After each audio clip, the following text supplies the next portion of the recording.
A man in a fancy restaurant whispered, "I'll have the soup, but make it mysterious." The waiter nodded, returned with an empty bowl, and said, "Your soup was abducted, but it left some clues." The man gasped, pulled a magnifying glass from his pocket, and began interrogating a crouton. Just as the crouton confessed to being lightly toasted under pressure, someone yelled, "Cut!"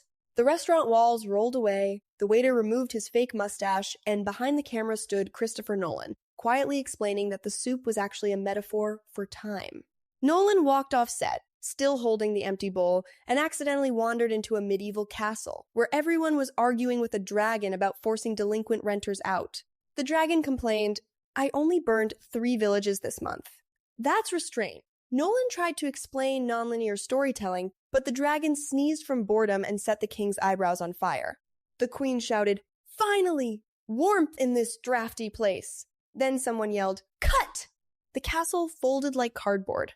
The dragon unzipped its costume, and behind the camera stood Francis Ford Coppola, saying the dragon needed more emotional complexity. Francis stepped away to find coffee and ended up in a space station where astronauts were floating around because someone had replaced gravity with jazz. One astronaut spun past him playing saxophone and said, "We have a problem, but honestly, it floats." Francis tried to organize a heartfelt group discussion, but the spaceship's computer announced, "Self-destruct in 5, 4, 3. Just kidding, I'm dramatic." "Cut!" shouted a voice.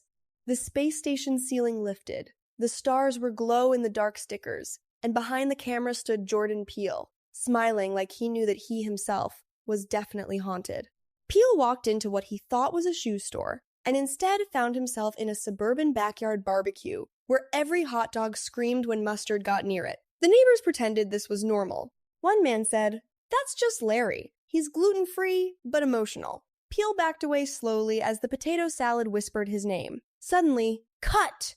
The lawn slid open, and behind the camera stood Wes Anderson, measuring the mustard bottle so it sat perfectly centered.